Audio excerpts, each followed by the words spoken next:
Hi friends, இன்றைக்கி நம்ம ஒரு கீரை கூட்டு ரெசிபி தான் பார்க்க போகிறோம். கீரையே பிடிக்காது அப்படிங்கிறவங்களுக்கு இந்த மாதிரி செஞ்சு கொடுங்க, ரொம்ப ரொம்ப டேஸ்ட்டாக இருக்கும். கீரையில் நிறைய ஊட்டச்சத்துக்கள்லாம் இருக்குது. இரும்பு சத்து, கண் பார்வைக்கு ரொம்ப நல்லது. ஸோ கீரை நம்ம அடிக்கடி உணவில் சேர்த்துக்கணும். இந்த மலச்சிக்கல் பிரச்சனையெல்லாம் வராமல் இருக்கிறதுக்கு கீரை ரொம்பவே உதவியாக இருக்கும். முக்கியமாக குழந்தைங்க பார்த்திங்கன்னா கீரையை சாப்பிட மாட்டாங்க. இந்த மாதிரி செஞ்சு கொடுத்திங்கன்னா ரொம்ப ஈஸியாக சாப்பிடுவாங்க. இப்போ வாங்க நம்ம ரெசிபிக்கு போகலாம்.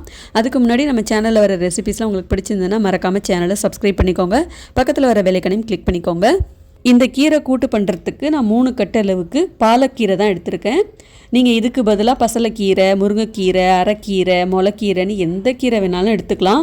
இந்த கீரை பார்த்துட்டிங்கன்னா நல்லா நம்ம சுத்தம் பண்ணி எடுத்துக்கணும். இந்த மாதிரி அடியில் உள்ள அந்த வேர் பகுதியை மட்டும் நல்லா கட் பண்ணிவிட்டு இந்த மாதிரி நல்லா பொடியாக கட் பண்ணி எடுத்துக்கணும்.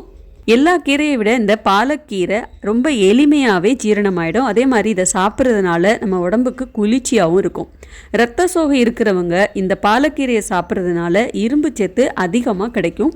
அதே மாதிரி இரத்த சிவப்பணுக்களை நம்ம உடம்புல நிறைய உற்பத்தி செய்கிறதுனால இரத்த சோகை அப்படிங்கிற அனீமியா நோய் வராமல் நமக்கு தடுக்குது.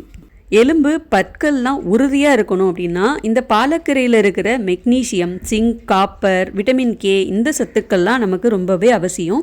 இப்போ கீரையை இந்த அளவுக்கு நல்லா கட் பண்ணிவிட்டு தண்ணியில் நல்லா 2-3 தடவை அலசிடுங்க. ஏன்னா இதில் மண்ணெலாம் இருக்கும். ஸோ அதனால் நல்லா அலசி எடுத்துகிட்டு வந்துடுங்க. இப்போ நான் கழுவி எடுத்துகிட்டு வந்துட்டேன். இப்போ ஒரு மிக்ஸி ஜாரில் 2 பெரிய வெங்காயத்தை இந்த மாதிரி கட் பண்ணி சேர்த்துக்கோங்க. அதுக்கு பதிலாக நீங்கள் சின்ன வெங்காயம் கூட சேர்த்துக்கலாம். கூடவே ஒரு 20 பூண்டு பல் தோல் உரிச்சிட்டு சேர்த்துக்கோங்க.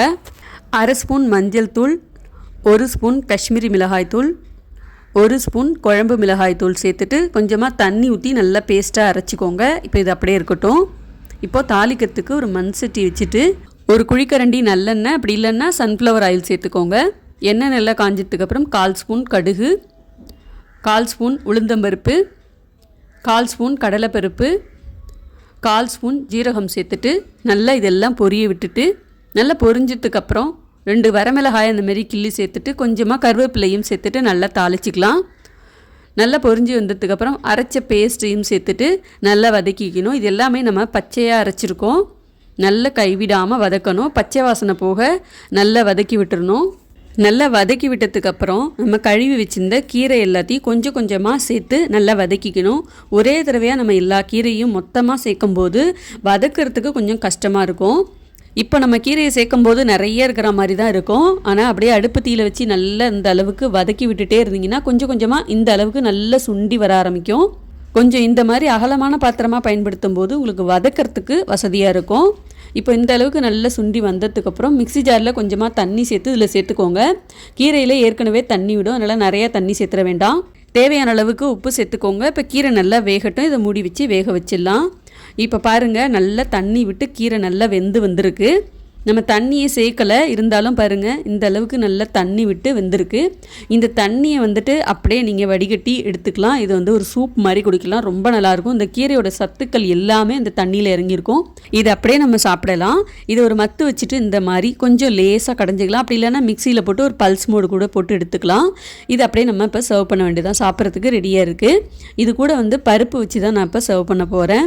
சாதத்தில் போட்டு பிசைஞ்சு சாப்பிடும்போது ரொம்ப நல்லாயிருக்கும். அது மட்டும் இல்லாமல் இதில் விட்டமின் ஏ, பி, சின்னு நிறைய சத்துக்கள் இருக்கிறதுனால நமக்கு கண் பார்வையும் ஆரோக்கியமாகவும் இருக்கும். ரத்தத்தில் சர்க்கரையோட அளவை கட்டுப்பாட்டில் வச்சுக்கிறதுக்கு இந்த பாலக்கீரை ரொம்பவே உதவியாக இருக்கும். ஸோ வாரத்தில் 2 முறையாவது இந்த பாலக்கீரையை உணவில் சேர்த்துக்கோங்க. ஓகே ஃப்ரெண்ட்ஸ், இந்த கீரை ரெசிபி உங்கள் எல்லாருக்கும் பிடிச்சிருக்கும் நம்புறேன். பிடிச்சிருந்தால் மறக்காமல் வீடியோக்கு ஒரு லைக் பண்ணிவிட்டு அப்படியே நம்ம சேனலில் வர ரெசிபியும் பிடிச்சிருந்ததுன்னா சேனலை சப்ஸ்கிரைப் பண்ணி சப்போர்ட் பண்ணுங்கள். அடுத்து ஒரு இன்ட்ரெஸ்டிங்கான வீடியோவில் நான் உங்களை பார்க்குறேன். பாய்.